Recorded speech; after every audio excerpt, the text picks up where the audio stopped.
Shalom Aleichem. Shalom Aleichem. Shalom Aleichem. Topic for today is placing our trust in Jesus. Placing our trust in Jesus. Text is from the Gospel according to St. Mark, chapter 4, verses 35 to 41. Mark సువార్త 4వ అధ్యాయము 35 నుంచి 41 వరకు వాక్య భాగం. వాక్య భాగంలో యేసుక్రీస్తు ప్రభు శిష్యులు చిన్న దోణిలో వెళ్తూ ఉన్నారు. ఆ సందర్భంలో పెద్ద తుఫాను రేగడం, ఆ తుఫాను ఆయనున్న దోణి మీద అలలు కొట్టినంత దోణి నిండిపోయాను. యేసు ప్రభు దోణి అమరమున తలగడ మీద నిర్దించి ఉండేను.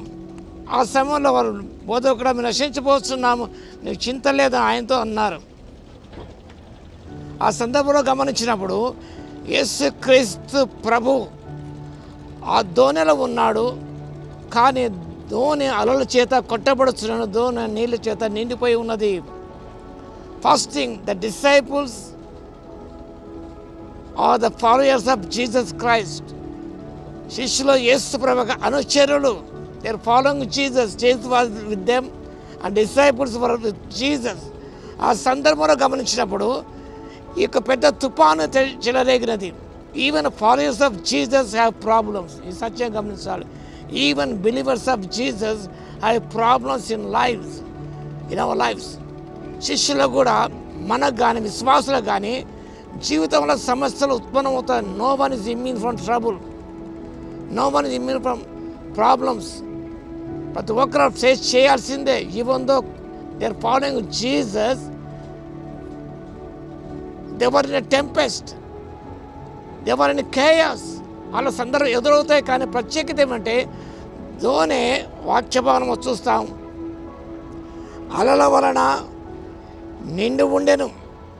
వాక్యభాగంలో దోణి మీద అలలు కొట్టిన దోణి నిండిపోయిన, కానీ దోణి మునిగిపోలేదు. ఎన్ని స్థితిగతులు ఉత్పన్నమైన విశ్వాసులకు, ప్రభు నమ్ముకున్న బిడ్డలకు, దేవుని ఆత్మచేత ముద్రించబడిన బిడ్డలకు ఎన్ని కష్టములు వచ్చినా కూడా వారు కొట్టుకొని పోలేరు, వారు నశించిపోరు. వారి తల వెనుకలో ఒకటైనా నశించిపోదు. తుఫాను మన జీవితంలో వస్తాయి, అలలు మన మీద వస్తాయి, సమస్యలు వస్తాయి, కానీ మనము నశించిపోము. సత్యాన్ని మనం జ్ఞాపకం చేసుకోవాలి. ఎందుకనగా when we place our trust in Jesus, He is there to save us అనే విషయాన్ని జ్ఞాపకం చేసుకోవాలి.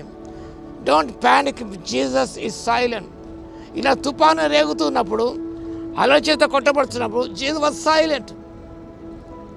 కాబట్టి వారు బోధకుడు నశించిపోవచ్చు, చింత లేదా అన్నారు. సమస్యలు మన జీవితంలో వచ్చినప్పుడు, బాధలు మన జీవితంలో వచ్చినప్పుడు, ప్రియుని కోల్పోయినప్పుడు, మనం ప్రార్థిస్తున్న ప్రభు జవాబు వెంటనే ఇవ్వనప్పుడు when He is silent, we should not be in panic. మనం భయపడకూడదు, లేదా కృంగిపోకూడదు. ఎందుకు ప్రభు జవాబు ఇవ్వలేదు, ఎందుకు ఆలస్యం చేస్తున్నాడని అనుకోనకూడదు.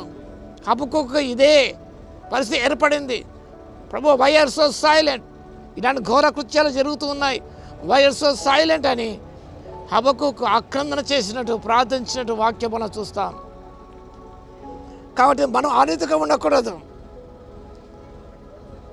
మనము ప్రార్థన చేయాలి, to cry out for help. అంత మాత్రమే కాదు, లర్న్ టు లుక్ బ్యాక్. మత్తయి సువార్త 8వ అధ్యాయము 23 నుంచి 27 వరకు గమనించినప్పుడు ఇలాంటిది వారి జీవితంలో ఒకటి ఉత్పన్నమైంది. వారు ప్రయాణిస్తున్నప్పుడు దోణిలో తుఫాను చెలరేగింది. ఆ సందర్భంలో యేసుక్రీస్తు ప్రభు నన్ను గద్దించాడు, నిమ్మలపరిచాడు. అనుభవం వారికి ఉన్నది. కానీ మన జీవితాల్లో కూడా గతంలో ప్రభు చేసిన కార్యం ఇలాంటి ఉత్పన్నమైనప్పుడు, సమస్యలు ఉత్పన్నమైనప్పుడు ప్రభు సాల్వ్ చేసి ఉండవచ్చు, స్వస్థపరిచి ఉండవచ్చు, ఇంటర్వ్యూనే ఉండవచ్చు, సాయం చేసి ఉండవచ్చు. వాటిని మరవకుండా జ్ఞాపకం చేసుకొని ఇప్పుడు కూడా ప్రభు సాయం చేస్తాడు, ఇప్పుడు కూడా ఈ స్థితిగతులు మారుస్తాడు, నెమ్మదిస్తాడు అనుకొని మనం ధైర్యంతో మనం ప్రభును నమ్మి విశ్వసించి మేలు పొందుకోవడానికి పరిశుద్ధాత్మ దేవుడు శక్తిని దయచేయును గాక. ఆమేన్. కృపాభరితుడా యేసయ్యా, మీకు వందనాలు, స్తుతి, స్తోత్రాలు తండ్రి. ప్రభు మా దేవ, వాక్య విని ప్రతి బిడ్డను దర్శించి దీవించండి. విశ్వాసంతో మీ వైపు చూడడానికి కృపను ఇవ్వగలందుకు మీ స్తుతి స్తోత్రాలు చెల్లిస్తున్నాం. మీ విశ్వాసం అయినప్పుడు కూడా, మీ అనుసరిస్తున్నప్పుడు కూడా, ప్రార్థిస్తున్నప్పుడు కూడా మా జీవిత సమస్య తప్పకుండా ఎదురవుతామని కానీ మేము మునిగిపోవడం సత్యాన్ని జ్ఞాపకం చేసి ఏమి చేయాలో మనం జ్ఞాపకం చేసుకుంటున్నాయినా గతంలో చేసే ఆశ్చర్య జ్ఞాపకం చేసుకొని విశ్వాసం ముందుకు చూస్తూ సాగిపోయే కృపను ఇవ్వగలందుకు మీ స్తోత్రాలు చెల్లిస్తున్నాం. విశ్వాసం వైపు తిరిగే కృపను ఇవ్వగలందుకు మీ స్తోత్రాలు చెల్లిస్తూ వాక్యం వింటున్న ప్రతిభను దర్శించి దీవించమని యేసయ్య నామమున ప్రార్థించి వేడుకొస్తున్నాము తండ్రి. ఆమేన్. మన తండ్రి అయిన దేవుని యొక్క ప్రేమయు మన ప్రభువును రక్షకుడైన యేసుక్రీస్తు యొక్క కృపయు పరిశుద్ధాత్మ యొక్క అన్యోన్య సహవాసం మనందరికీ సదాకాలముతోడే ఉండునుగాక. ఆమేన్.